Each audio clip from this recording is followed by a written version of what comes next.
Welcome to video number 3. In this video we're going to review the material and information status screen.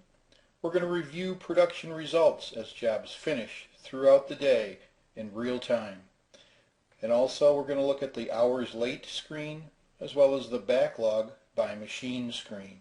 This is the material and information status screen. And if you recall from the last video, when we entered a Y in that one column that said we had the material, that Y is then transferred into these columns that we see here for all 30 machines so that we can quickly look at whether or not material is available for all the machines. We can view all 30 machines and look for cells that are not green with a Y in them. And it just goes all 30 of our machines. There's nothing in any of these because I haven't scheduled anything, but you can see how easy it is to look for gaps where you don't have material that's ready to be sent to that particular machine at that particular start time. One thing that we want to make sure you understand is as jobs run faster and slower than quoted, these times are going to change. So throughout the day, this job, maybe because it's the first one in the morning, it'll start on time. From there on out, though, as jobs move faster and slower than quoted or routed, these times are going to change throughout the day and throughout time because there's 300 different jobs you can have in here. And they show the part numbers, the start times, and whether or not we have material. So that's basically for the material control personnel to view and the plant managers, just to look for gaps to make sure that we're on schedule and everybody knows where material is supposed to be and when it's supposed to be there. This is this production schedules. It's now telling us that today's shipments are going to be $18,000. We haven't started our shift yet, so it's telling us that our labor efficiency, according to our quotes or routings, we're at 100% because we haven't had anything go faster than normal or slower than normal yet. At the same time, it's telling us that based on the quotes that we've done in the past on the part numbers that we've scheduled to run $2,780 worth of planned labor cost. And so far we have $796 worth of planned overproduction material cost and $16.50 worth of planned overproduction labor cost. So basically we've got $812.50 worth of additional costs over and above what we need to satisfy customer demand. If we were to do that each and every day for a month, on a 22 working day month, we would have $17,875 worth of extra expenses due to overproduction, or per year $214,500. This QGM column is your quoted gross margin percentage. So as we quoted jobs, if you recall, we could say that this job we wanted a 25%, 30%, 35%. Whatever you choose, it's going to let you know what your gross margin is from your quote. And basically as the day goes on, you look, you can scroll down, you see here we're at the saw number 1, then we scroll down to machine number 2, and so on and so forth, okay? And you can scroll up and down and you can look at each job and see what your additional costs or efficiencies were as we move along. So we're going to go ahead now and report some data. And it's very simple. When we report data, we have an option for a job to go longer than planned, faster than planned, and then our problem codes for why did it go faster or slower, how many defects did we have, and what were the problem codes for the defects. Okay, so I'm just going to go ahead and put some, we would say we went 10 minutes over on that one, we'll go 5 minutes under on this one. We'll say we had one defect here. We'll say that it was a setup issue.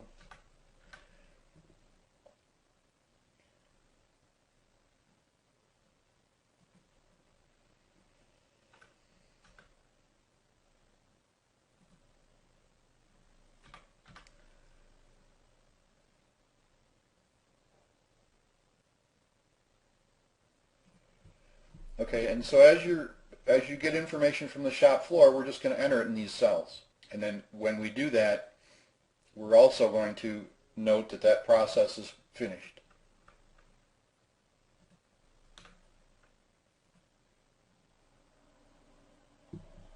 So based on that, let's go back to the production schedule screen and look at what's happened with our costs. We see that we've gone, our minimum efficiency to quota routing is 86.67 and our maximum is 107.14. And if we want to look down here, we can want to see why that was. Here's our numbers. And then we can scroll back and we have all of the information that we just put in with problem codes and everything we can look at. You can go all the way back. We've got the operator who's running the machine. We know that we had overproduction. We look at that cost now. And we see that our costs now have gone to $825.71, and these have been added to the cost. And as the day progresses and more jobs are completed, more information that you receive. So as the day progresses, we see that our minimum efficiency to quotes or routings has dropped to 69, and our max has gone up to 109. So that's the spread. I don't like to use averages on efficiency because it really doesn't tell you all that much. You really want to know is where are your problems, and here's your problems, and here's your successes, which may turn into problems because maybe you've overpriced your product and a competitor can come in and take it away from you if you're not careful. So let's look at the cost then as the day has progressed. And we see now that with our overproduction and our inefficiencies and efficiencies, our new totals have jumped to $911, and that's just on machine 1. We haven't, scheduled the rest of the 30 machines or put any of the daily impact in there just for this video.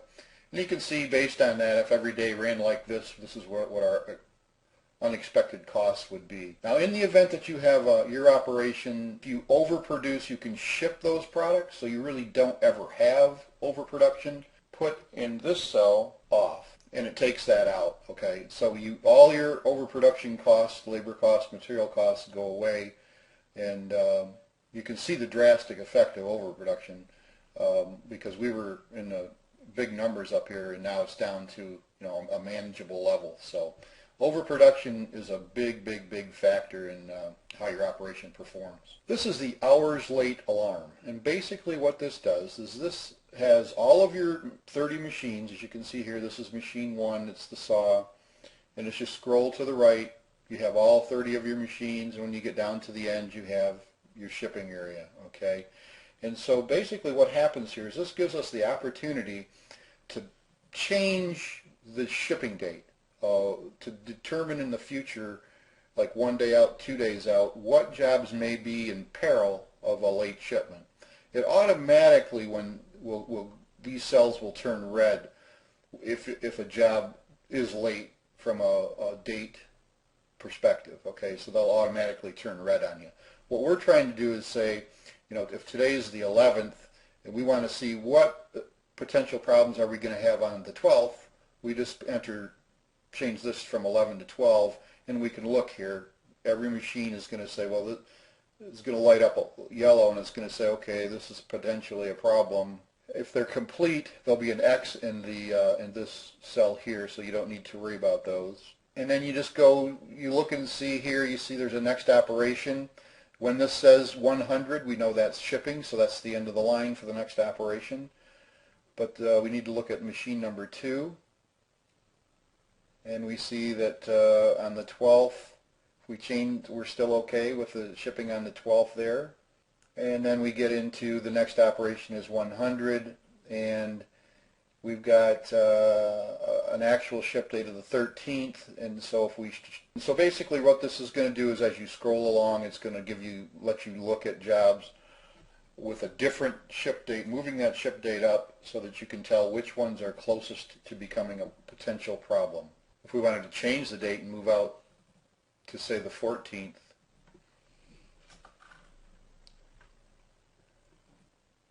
then these are the jobs that would turn red. So in the event that today was the 14th, these jobs would be shipping late. That's pretty much how the hours late alarm works.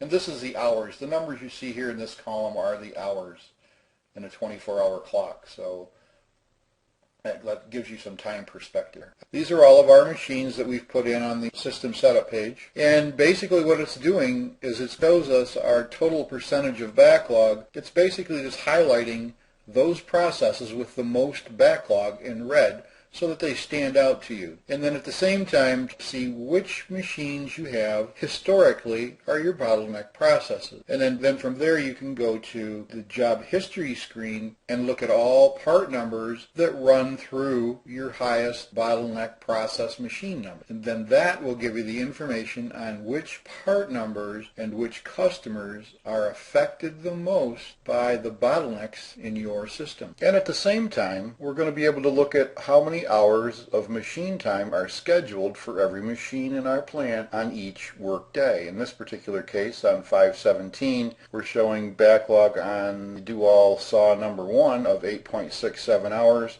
It is our backlog bottleneck process, and we show that we're running 8.67 hours today, which is basically all of our backlog. And so you can kind of just look down through the list and see which jobs have backlog that you're not working on. In this example would be the do-all saw number 2 has 3.6 hours backlog, but we're not running that machine today, as well as our 110-ton stamping press machine number 8. It has 7.25 hours, but we're not scheduled to run that today. So basically what it's going to do is it's going to give you an indication of your backlog and how your plant is being scheduled to deal with that backlog on a daily basis. I wanted to take a minute to show you how we find out where part numbers are on the shop floor or in our backlog. To locate where jobs are presently, we just move to the hours late alarm screen, and up in this area right here where it says part number needed, we enter the part number. Let's look for part number 1234. So we entered part number 1234, we hit enter, and then it says press F5 key and enter KC10. So we're going to hit F5, KC10, enter. That takes us to the shipping screen, and you notice that our part number is highlighted in green right here, and it's telling us that the scheduled finish time in the shipping department, in other words when the order is wrapped up and ready to go, is going to be at 8:22 a.m. These parts have not made it into shipping because they're not complete yet, and the scheduled ship time according to what the customer had wanted was 9/12. And again, this is our cutoff date to get it into shipping to ship on time. This is telling us that the next operation is to the customer, 200, and the value. Because it isn't complete yet and we want to know at what machine station is it presently at, we would just then scroll to the left until we see that part number highlighted in green again. So it's telling us that this particular part is presently at machine 30. It's scheduled to finish at 8:05, and then it's going to move into the next operation, which is shipping, which we've already discussed that. And that's basically the simplest way to find out where parts are on the shop floor or in your backlog.